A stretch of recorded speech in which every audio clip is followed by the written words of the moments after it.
के म्यूजिक उमगांव की प्रस्तुति।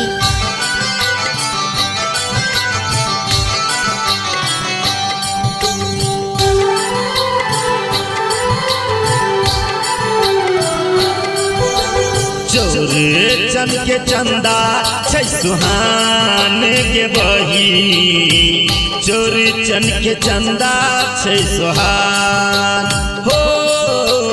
चोर चन के चंदा छै सुहान के बही, चोर चन के चंदा छै सुहान।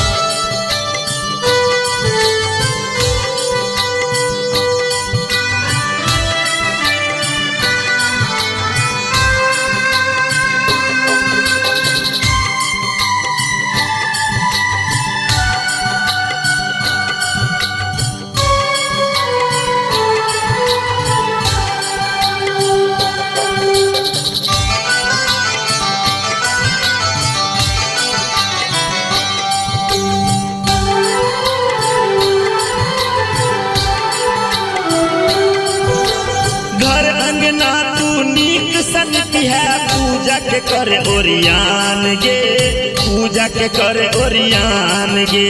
मटकूरी में दही जमा भी है, डाली पर पकवान गे, डाली पर पकवान गे। पूजी है तू चौथी चान के बही, चोर चन के चंदा छै सुहान हो। चोर चन के चंदा छै सुहान के बही, चोर चन के चंदा छै सुहान।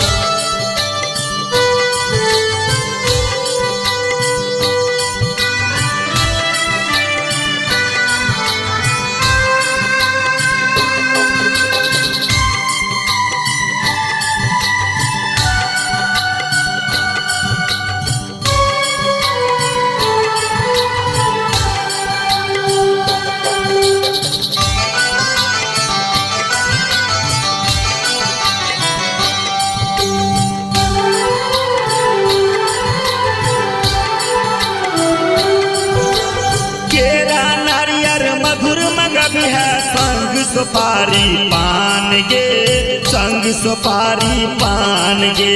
कर जोरी आशीष मंगी है, अंगना में उता भगवान गे, अंगना में उता भगवान गे।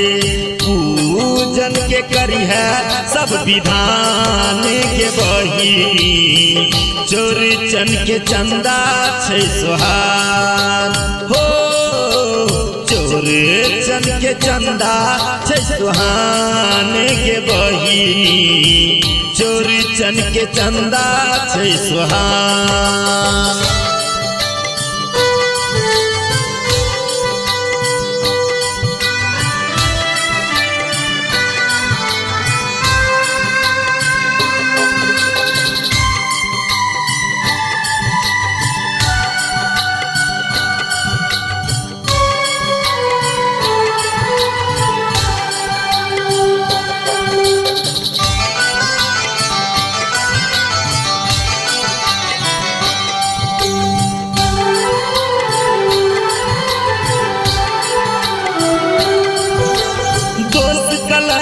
मुक्ति भेटैया, सुख समृद्धि घर आबैया, सुख समृद्धि घर आबैया।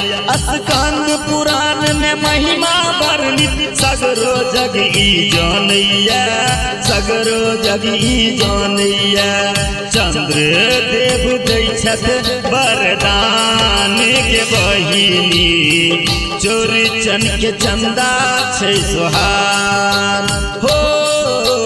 चोर चन के चंदा छै सुहान के बही, चोर चन के चंदा छै सुहान।